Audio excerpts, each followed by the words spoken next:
discussing process. Socrates বিশ্বাস কৰিছিল যে মানুহৰ জ্ঞানৰ সীমাবদ্ধতাৰ যি সচেতনতা বা জ্ঞান সেই মানুহক আনক নিজে জ্ঞানী বুলি ভবা লোকতকৈ শ্ৰেষ্ঠ কৰি তুলিব পাৰে. That is very important. Socrates বিশ্বাস কৰিছিল যে মানুহৰ জ্ঞানৰ সীমাবদ্ধতাৰ যি সচেতনতা, যে we have limited knowledge but we should have that awareness of that limitation, বা জ্ঞান সচেতনতা বা জ্ঞান সেই মানুহক আনতকৈ নিজকে জ্ঞানী বুলি ভবা লোকতকৈ শ্ৰেষ্ঠ কৰি তুলিব পাৰে. Socrates-ৰ এই পদ্ধতি তৰ্ক বুলি ক'ব নোৱাৰি. Socrates-ৰ যিটো কুৱেশ্যন আনচাৰিং মেথড, তাক আমি ডিবেট বুলি কিন্তু ক'ব নোৱাৰোঁ. কিয় নোৱাৰোঁ? ই এক সংশয়বাদী মনোভাৱেৰে এক নিৰ্দিষ্ট বিষয়ৰ ওপৰত কৰা প্ৰশ্ন, যিয়ে শ্ৰোতাৰ মাজত সেই সম্পৰ্কীয় আৰু নতুন প্ৰশ্নৰ সঞ্চাৰ কৰে, আৰু এই ধৰণে এটা দান্দিক প্ৰক্ৰিয়াৰ মাজেৰে সকলোৰে গ্ৰহণীয় এক উত্তৰত উপনীত হ'ব পাৰি. ইয়াৰ বাবে আলোচনাত অংশগ্ৰহণকাৰীসকলৰ আলোচ্য বিষয়ৰ ওপৰত সম্যক জ্ঞান থকাৰ প্ৰয়োজন হয়. Socrates বা তেওঁৰ অনুগামীসকলে সেই কাৰণে আলোচনাৰ বিষয় নিৰ্ধাৰণ কৰোঁতে সেই কাৰণে সাৱধানতা অৱলম্বন কৰিছিল. মানে ইছ্যুটো যেতিয়া আমি Socrates ডিচাইড কৰে যে let us discuss that particular issue, সেই ইছ্যুটো চুজ কৰোঁতে তেওঁ he was very careful so that everybody can understand and everybody can take part in the discussion. Okay. বিষয়বস্তু উপস্থাপন কৰোঁতাজনে বিষয়টো সকলো অংশগ্ৰহণকাৰীৰ বাবে বোধগম্য হোৱাৰ জোখাৰে সহজকৈ উপস্থাপন কৰিবলৈ চেষ্টা কৰিছিল. In that particular discussion, when Socrates tried to establish particular issue, when he arose that particular issue, he was very much careful so that everybody can understand that issue, so that they could take part in the discussion. This is the method, Socrates' method in philosophy, one kind of dialectic method where there will be thesis, antithesis, and synthesis. Now let us see, after the discussion of method, let us see what did Socrates said about virtue. Socrates-ৰ সদ্গুণৰ যিটো ধাৰণা, আমি ভাৰ্চুক অসমীয়াত সদ্গুণ বুলি ক'ম, সদ্গুণৰ যিটো ধাৰণা সেইটোৱে এটা প্ৰাধান্য লাভ কৰিছিল তেওঁ ডিছকাশ্যনত. Socrates কি কৈছিল? আমি ইতিমধ্যে যিটো আমাৰ আলোচনা হৈ গ'ল, যিখিনি আমি কথা আমি পাতিলোঁ, সেই আলোচনাৰ পৰা এটা কথা স্পষ্ট হৈছে বুলি ক'ব পাৰোঁ যে Socrates-ৰ দৰ্শনৰ মূল বিষয়বস্তু মানুহৰ আচৰণ, human behaviour. The main subject matter of Socrates' philosophy is human behavior. মানুহ হিচাপে আমি কেনেধৰণৰ মানদণ্ড অটুট ৰাখিব লাগে সেই কথাই তেওঁৰ দৰ্শনত বিশেষ স্থান লাভ কৰিছিল. যে as human being, what type of norms we should maintain. That is the focal issue of his philosophy. সেইকাৰণে তেওঁৰ শিক্ষা মুখ্যতঃ নৈতিক বুলি কোৱা হয়. এই নৈতিকতাৰ আলোচনাত Socrates মানুহৰ যুক্তি প্ৰয়োগ কৰা ক্ষমতাক অতি গুৰুত্ব সহকাৰে লৈছে. Socrates was glorifying human being as rational animal. He was concentrating on ethics, no doubt, and he was concentrating on ethics because he understood that human beings are rational animal. Human beings could use rationality very properly, use reason very properly. As rational being, he must be ethical. এইখিনিতে সফিষ্টসকল আৰু Socrates-ৰ দাৰ্শনিক দৃষ্টিভংগীৰ পাৰ্থক্য মন কৰিব পাৰি. What can be the difference between the sophist and the Socrates? সফিষ্টসকলে ইন্দ্ৰিয় প্ৰত্যক্ষৰ ওপৰত জ্ঞান প্ৰতিষ্ঠা কৰিছিল. আমি Socrates-ৰ ভাৰ্চু ডিছকাশ্যন কৰিবলৈ গৈ আছোঁ. তাৰ কাৰণে আমি সফিষ্ট আৰু Socrates-ৰ ডিফাৰেঞ্চটো আমি ইয়াত উল্লেখ কৰিব লাগিব যে সফিষ্টসকলে কি কৈছিল যে নলেজ ইজ পাৰচেপশ্যন. Socrates কৈছিল সফিষ্টসকলে প্ৰত্যক্ষৰ জৰিয়তে আমি জ্ঞান লাভ কৰিব পাৰোঁ. ইয়াৰ ফলত প্ৰব্লেমটো কি আহিছিল যে ইয়াৰ ফলত জ্ঞানৰ বিষয়নিষ্ঠ সত্যতা ধ্বংস হৈছিল. কিয়নো ব্যক্তিৰ প্ৰত্যক্ষৰ ওপৰত নিৰ্ভৰশীলতাৰ বাবে জ্ঞান সকলোৰে বাবে বেলেগ বেলেগ হৈছিল. Students, this point is very important. The sophist said knowledge is perception, and if we accept knowledge as the perception, then knowledge will differ from person to person because perception of the particular person will be different. সফিষ্টসকলৰ এই দৃষ্টিভংগীৰ পৰিৱৰ্তে Socrates ক'লে যে জ্ঞান যুক্তিৰ ওপৰতহে নিৰ্ভৰ কৰে আৰু তেওঁ বিষয়নিষ্ঠ সত্যতা মানি চলে Socrates said knowledge depends on reason and there should be the objectivity of knowledge this is very important Sophist-সকলৰ standpoint যদি আমি মানি চলো then knowledge will be subjective because Sophist says knowledge is perception but Socrates says knowledge is not perception it depends on reason and that is why he said there is objectivity in knowledge এই প্ৰসংগতে Socrates এটা গুৰুত্বপূৰ্ণ কথা ক'লে যে জ্ঞান ধাৰণাৰ মাধ্যমেৰেহে সম্ভৱ হয় This is very important because he was glorifying the reason and he said all knowledge is knowledge through concept উদাহৰণস্বৰূপে যেতিয়া আমি কওঁ যে প্লেটো মৰণশীল তেতিয়া আমি এজন ব্যক্তি বিশেষক নিৰ্দেশ কৰোঁ কিন্তু যেতিয়া কোৱা হয় যে মানুহ মৰণশীল তেতিয়া কোনো ব্যক্তি বিশেষৰ পৰিৱৰ্তে গোটেই মানুহ শ্ৰেণীৰ বিষয়ে কোৱা হয় এই হ'ল সামান্য ধাৰণা জেনেৰেল আইডিয়া বা সংপত্তয় যাক কনসেপ্ট বুলি কোৱা হয় all men are mortal that is a concept it is not possible to perceive the mortality of all human being আমি সকলো মানুহৰ মৰণশীলতা আমি প্ৰত্যক্ষ কৰিব নোৱাৰো so by perception you cannot have knowledge of that type then how can you get the knowledge about all men's mortality obviously by reason obviously by concept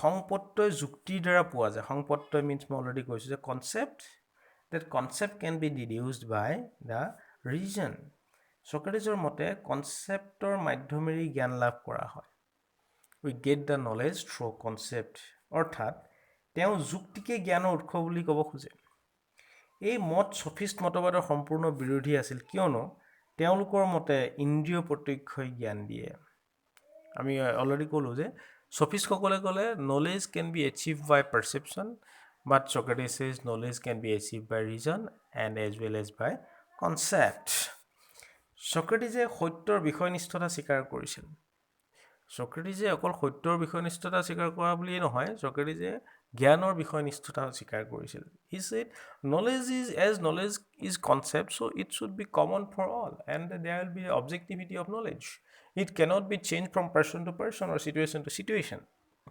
যেটো সফিষ্ট সকলে কোৱা নাছিল সফিষ্ট সকলৰ যেটো সংজ্ঞা আছিল knowledge is perception হেতু মতে knowledge will vary from person to person তেওঁৰ মতে সত্য সাৰ্বজনীন আৰু শুদ্ধ Socrates' মতে কি আছিল truth should be common and it should be pure তেওঁ আগবঢ়োৱা কনসেপ্ট সংপত্তয় যাক আমি কনসেপ্ট হ'ল এটা ডেফিনিশন ফৰ এক্সাম্পল মানুহক আমি বুদ্ধিবৃত্তিশীল জীৱ ৰেশনেল এনিমেল বুলি সংজ্ঞা দিব পাৰো কাৰণ কিছুমান ব্যক্তিক্ৰমৰ বাহিৰে এই লক্ষণ সকলোবোৰ মানুহৰ ক্ষেত্ৰতে প্ৰয়োগ কৰিব পাৰি মেন আৰ ৰেশনেল কোনোবা এবনৰ্মেল নহয় থাকিব পাৰে কিন্তু নৰমালি আমি মানুহক ৰেশনেল এনিমেল বুলি ক'ব পাৰো একে ধৰণে ভাৰ্চু সৎগুণ বা ভাৰ্চু যথাৰ্থ সংপত্ত গঠন কৰিব পাৰিলে সেই সূত্ৰৰ লগত তুলনা কৰি কোনটো কাম সদাচাৰী বা সৎগুণী নহয় সেইটো বুজিব পাৰি বা কোনটো কাম সৎগুণী হয় সেইটো বুজিব পাৰো আৰু কোনটো কাম সৎগুণী নহয় সেইটো বুজিব পাৰো so Socrates was trying to establish the definitions means ultimately he was trying to establish the common knowledge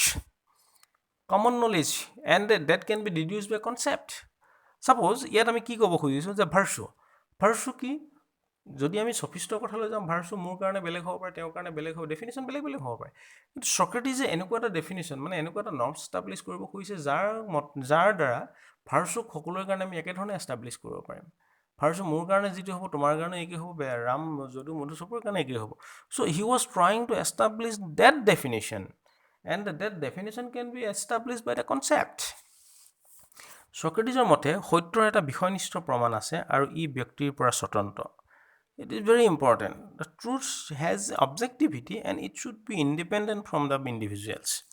জ্ঞান ব্যক্তিনিষ্ঠ হলেও ব্যক্তিৰ পৰা স্বতন্ত্ৰ এটা বস্তু বা প্ৰাণী বা তথ্য সম্পৰ্কে সত্য বিচাৰ Knowledge is achieved by the individual but it should be objective. It should be common. Socrates' দৰ্শনে যথাৰ্থ সংপত্ত যেটো কনসেপ্ট গঠন মত মনোনিৱেশ কৰে কাৰণ জ্ঞান সংপত্তৰ ওপৰত নিৰ্ভৰশীল Socrates এটা যথেষ্ট মানে এটা কনসেপ্ট এস্টাবলিশ কৰাত বেছি গুৰুত্ব দিয়ে কাৰণ he thought that knowledge is always dependent on the concept তেওঁ আগমন পদ্ধতিৰে এই সংপত্ত গঠন কৰিছিল as I have already said, he was using the inductive method to establish the concept. তেওঁ কিছুমান সদগুণী কাৰ্য বিচাৰ কৰি চাই কি উপাদানৰ কাৰণে সেই কাৰ্যবোৰক সদগুণী বুলি কোৱা হয় তাক পৰ্যবেক্ষণ কৰিছিল. He was examining certain deeds which are considered as virtuous. Okay, he was examining certain deeds, certain actions which were considered as virtuous, and depending on that observation, he was trying to establish the general conception of that virtue. সক্ৰেটিছে ভাৰ্চুৰ ওপৰত ইমান আলোচনা কৰাৰ কাৰণ হ'ল তেওঁ নিজে সৎ জীৱন যাপন কৰিছিল আৰু আনকো ইয়াৰ প্ৰতি প্ৰেৰিত কৰিব বিচাৰিছিল. Socrates was very much concerned with virtue. He was very much concerned with ethics. And he thought that a rational animal like human being must be virtuous. যেহেতু আমি বুদ্ধিবৃত্তি সম্পন্ন জীৱ, গতিকে আমি এথিকেল হ'বই লাগিব, আমি নৈতিকভাৱে সম্পূৰ্ণ হ'বই লাগিব. সক্ৰেটিছে ভাৰ্চুৰ সংজ্ঞা নিৰ্ধাৰণ কৰাৰ প্ৰয়াসত এটা নতুন কথা অনুভৱ কৰিলে যে সদগুণ হ'ল মানুহৰ এক স্বাভাৱিক গুণ. ই মানুহৰ এক সহজাত প্ৰবৃত্তি. সফিষ্টসকলে কোৱাৰ দৰে ই অভ্যাস বা কৃত্ৰিম ৰীতি নীতিৰে গঠিত এক গুণ নহয়. সদগুণৰ বিষয়ে মানুহক শিক্ষা দিব পাৰি, কিন্তু এই শিক্ষা বাহ্যিকতা সৰ্বস্ব হ'ব নোৱাৰে. ই আন্তৰিক উপলব্ধিৰ ওপৰত প্ৰতিষ্ঠিত হ'ব লাগিব. He said that virtue can be taught. That is very important point in Socrates' philosophy. Socrates realized that virtue is normal human behavior. It is a new normal human behavior, and it is not artificial as advocated by the sophist. It is not artificial to human being. It is normal to human being, the rational animal, and that virtue can be taught. Virtue can be taught according to Socrates, but it should not be a teaching process of some external teaching process. Rather, it should be our self-realization. সক্ৰেটিছে সদগুণৰ ধাৰণাটো মানে ভাৰ্চুৰ ধাৰণাটোৰ ওপৰত চৰ্চা কৰা মূল কাৰণেই আছিল ইয়াক ব্যৱহাৰিক জীৱনত মানি চলা আৰু প্ৰয়োগ কৰা. Socrates said we will have to adopt that virtue in our practical life. এইটো প্ৰসংগই সক্ৰেটিছৰ দৰ্শন চৰ্চাৰ মূল কেন্দ্ৰবিন্দু আছিল, য'ত সদগুণক তেওঁ জ্ঞানৰ লগত ৰিজাইছে. এতিয়া আচল কথাটো হ'ল Socrates was discussing so much about virtue, and after that discussion he could realize that what is virtue? He could realize that knowledge is virtue. Socrates বিশ্বাস কৰিছিল যে আমি যেতিয়ালৈকে সত্য বা সাধুতা কি সঠিকভাৱে নাজানিম তেতিয়ালৈকে তাক আমি ব্যৱহাৰিক জীৱনত প্ৰয়োগ কৰিব নোৱাৰিম. That is very important. Socrates ভাবিছিল, he knew that virtue can be defined in various ways, and there may be little dissimilarity among these definitions. But he thought that a common definition of virtue will be, it should be a knowledge. Virtue is what? It is knowledge. Why? Why virtue is knowledge? Because Socrates thought, if you have the proper knowledge about truth, about honesty, then you cannot do wrong. So it is the knowledge which will compel you to be a good human being. That is why virtue is what? It is none but knowledge, according to Socrates. It is very important point in Socrates' philosophy. Socrates বিশ্বাস মই আকৌ repeat কৰিছোঁ. Socrates বিশ্বাস কৰিছিল যে আমি যেতিয়ালৈকে সত্য বা সাধুতা কি সঠিকভাৱে নাজানিম তেতিয়ালৈকে তাক আমি ব্যৱহাৰিক জীৱনত প্ৰয়োগ কৰিব নোৱাৰিম. গতিকে দেখা যায় যে নৈতিক কৰ্ম, মৰেল একশ্যন সমূহে ইয়াৰ জ্ঞানৰ ওপৰত নিৰ্ভৰশীল. মানে নৈতিক কৰ্মবিলাক, আমাৰ যিবিলাক নৈতিক কৰ্ম সেইবিলাক সাধাৰণতে আমাৰ নলেজৰ ওপৰত ডিপেণ্ড কৰে যে আমি কোনটো শুদ্ধ বুলি জানো. যদি শুদ্ধ, সক্ৰেটিছে এটা কথা কৈছিল যে আমি যদি কিবা এটা কথা শুদ্ধ বুলি জানো আমি তাক কৰিমেই. আমি কেতিয়া ভুলকৈ কৰোঁ? যেতিয়া আমাৰ বস্তুটোৰ বিষয়ে নলেজ নাথাকে. সক্ৰেটিছৰ মতে প্ৰকৃত জ্ঞানী লোকে কেতিয়াও ভুল কাম কৰিব নোৱাৰে বা ইচ্ছা কৰি ভুল কাম নকৰে. সেইবাবে সক্ৰেটিছে কৈছিল সদগুণ হ'ল জ্ঞান, ভাৰ্চু ইজ নলেজ. তেওঁ কয় যে যদি মানুহে ভাল কাম কোনটো জানে তেন্তে ভাল কামটোকে কৰিব. Actually, he was ethically perfect human being. That is why he thought that If we know what is good, then we must do the good things. That is why, as knowledge is the determining point to do what is good or doing something good, then we should consider knowledge as the virtue, according to Socrates. যে জ্ঞান থাকিলে ভাল কামৰ বিষয়ে যেতিয়া আমাৰ জ্ঞান থাকিব তেতিয়া আমি ভাল কামেই কৰিম। যদি কথাটো তেনেকুৱা হয় তেতিয়াহ'লে জ্ঞানটোকে আমি সদ্গুণ বুলি ধৰি ল'ব পাৰোঁ, একৰ্ডিং টু সক্ৰেটিজ। সক্ৰেটিজৰ মতে জ্ঞান আৰু সদ্গুণ এক, অৰ্থাৎ জ্ঞানেই হ'ল সদ্গুণ। এই দৃষ্টিভংগীৰ পৰা দুটা কথা বা বৈশিষ্ট্য উল্লেখ কৰিব পাৰি। প্ৰথমটো, সদ্গুণৰ শিক্ষা দিব পাৰি। সক্ৰেটিজৰ মতে আগতে কৈ আহিছোঁ যে ভাৰ্চু কেন বি টট। আমি সাধাৰণতে ভাবোঁ যে গণিত, ৰসায়ন বিজ্ঞান, পদাৰ্থবিদ্যা, ৰাজনীতি বিজ্ঞান আদিৰ শিক্ষা দিব পাৰি, কিন্তু সদ্গুণৰ শিক্ষা দিব নোৱাৰি। কিয়নো এইটো আমাৰ স্বাভাৱিক বিশ্বাস যে সদ্গুণ বিভিন্ন কাৰকৰ ওপৰত নিৰ্ভৰ কৰে, যেনে মানুহৰ জন্মগত প্ৰবৃত্তি, human nature depending on birth, then heredity, বংশগতি, then our surroundings, family background আদি ইত্যাদি। কিন্তু সক্ৰেটিজৰ মতে সদ্গুণৰ একমাত্ৰ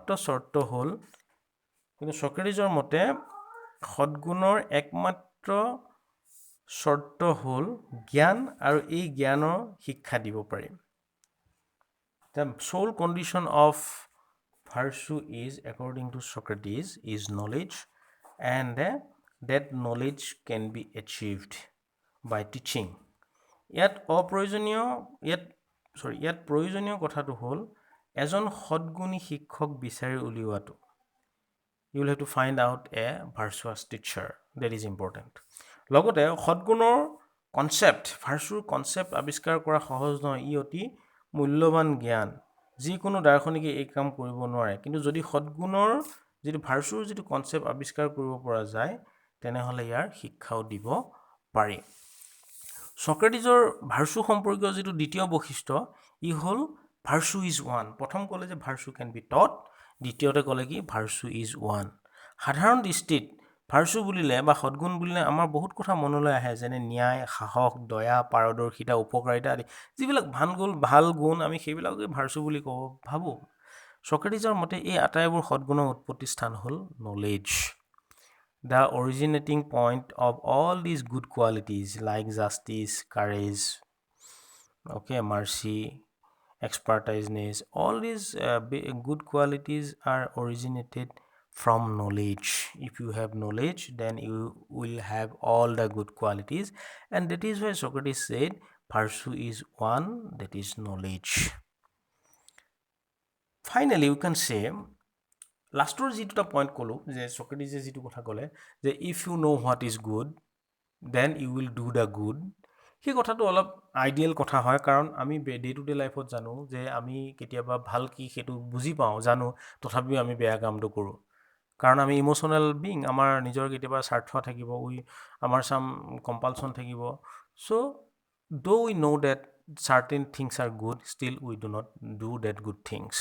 তেনেকুৱা ধৰণৰ ড্ৰবেক্স আছে। সেইকাৰণে সক্ৰেটিজৰ পিছৰ ফিলচফাৰবিলাক, পাৰ্টিকুলাৰলি এৰিষ্টটলে সক্ৰেটিজৰ মতবাদৰ ওপৰত এটা মন্তব্য কৰি কৈছিল যে সক্ৰেটিজে আত্মাৰ অবিবেকী অংশটো হয়তো পাহৰি গ'ল, নহ'লে অৱজ্ঞা কৰিলে। মানে সক্ৰেটিজে সদায় ভাবিছিল যে আমি যদি if we know' the good things, if we have knowledge, then we shall do the good things. গতিকে সক্ৰেটিজে আমাৰ কনচায়েন্সৰ গুড কোৱালিটিজখিনিয়ে এক্সপ'জ কৰিলে। কিন্তু এৰিষ্টটলে ক'লে যে we have some bad side, we have some dark side in our conscience. সেইকাৰণে সক্ৰেটিজে আত্মাৰ অবিবেকী অংশটো হয়তো পাহৰি গ'ল বুলি এৰিষ্টটলে কৈছে। সক্ৰেটিজে ভাবিছিল যে প্ৰত্যেক কাৰ্য যুক্তিয়ে নিৰ্দেশ কৰে, আৰু যুক্তি শুদ্ধ হ'লে মানুহে ভাল কামটোৱেই কৰিব। সেইটো সক্ৰেটিজে ভাবিছিল। All actions are determined by reason, and if your reason is correct, then obviously you will do the good things, according to Socrates. But according to Aristotle, he forgotten that we the human beings are emotional, and because of that emotion, sometimes we do the wrong thing in spite of having the knowledge of the the correctness of that particular action or goodness of that particular action. Still we do sometimes the wrong things because of our emotion. এৰিষ্টটলৰ এই ধৰণৰ সমালোচনাৰ উত্তৰত এটা কথা আমি ভাবিব পাৰোঁ যে ছক্ৰেটিছে সকলো কথা নিজৰ চৰিত্ৰৰ দৃষ্টিভংগীৰে চাইছিল Socrates was a perfect human being I have already said ছক্ৰেটিছে নিজে যিহেতু এটা সম্পূৰ্ণ মানুহৰ দৰে আছিল গতিকে তেওঁ বেয়া ছাইডটোৰ কথা ভাবিব পৰা নাছিল কাৰণ তেওঁ নিজে সেই ধৰণৰ নাছিলেই তেওঁ নিজে যিহেতু সৎ আছিল আৰু কেতিয়াও বেয়া কাম নকৰিছিল সেই হেতু তেওঁ আনৰ পৰাও একেধৰণে আশা কৰিছিল ছক্ৰেটিছে ভাবিছিল যে যদিও সকলো মানুহে ভাল বিচাৰে বহুতে নাজানে ভাল কি though most of the people seek the good what is good but most of them do not know what is good and if they know what is good obviously they will do the good that is the standpoint of Socrates Socrates নীতিশাস্ত্ৰত এনেধৰণৰ কিছুমান দুখ নথকা নহয় যাৰ বাবে তেওঁ নীতিশাস্ত্ৰই নিজৰ দাৰ্শনিকসকলৰ নিজৰ মানে পিছৰ দাৰ্শনিকসকলক বৰ প্ৰভাৱিত কৰিব পৰা নাছিল তেওঁ নীতিশাস্ত্ৰই এই ধৰণৰ কথাৰ কাৰণে পিছৰ ফিলচফাৰখিনি ইমান একচেপ্ট কৰা নাছিল কাৰণ ছক্ৰেটিছে মানুহৰ পাৰফেক্ট নেচাৰৰ ওপৰত বৰ গুৰুত্ব দিছিল মানুহ ৰেচনেল এনিমেল গতিকে human being if the human being gets the knowledge then they will do the good things সেই ধৰণৰ কথাটো মানে এটা আইডিয়েল কথা হয় সাধাৰণতে সদায় এপ্লিকেবল নহয় সেইকাৰণে পিছৰ দাৰ্শনিকসকলে এই কথাটো সাংঘাতিক ধৰণে একচেপ্ট কৰা নাছিলে কিন্তু তেওঁ জ্ঞানৰ যিটো ধাৰণা যিটো একক আৰু প্লেটোৰ সমগ্ৰ দৰ্শন তেওঁ যিটো knowledge is knowledge through concept knowledge there should be objectivity of knowledge should be common এই যিটো নলেজৰ ডেফিনিশ্যন নলেজৰ যিটো আইডিয়া সেই গোটেই আইডিয়াটোৰ ওপৰত প্লেটোৱে হওক বা পিছৰ দাৰ্শনিকসকলৰ গোটেই ফিলচফি ডিছকাশ্যনটো ডিপেণ্ডেণ্ট হৈছে so' his theory of knowledge is very important ছক্ৰেটিছৰ দৰ্শনৰ অন্যতম এটা বৰঙণি হ'ল মানুহক সৰল বিশ্বাসৰ পৰা বৌদ্ধিক জ্ঞানলৈ উত্তৰিত কৰা সৰল বিশ্বাস means previously I mean if you see from Thales was obviously the first philosopher because he was trying to establish certain things from rational outlook. Still, there were some simple beliefs in other philosophers like Thales, Anaximenes, or other Eleatic philosophers. Socrates was the first philosopher who was trying to transit the human thinking from simple faith to intellectual knowledge. সেইটো very important যে ছক্ৰেটিছে দৰ্শনৰ অন্যতম বৰঙণি হ'ল মানুহক সৰল বিশ্বাস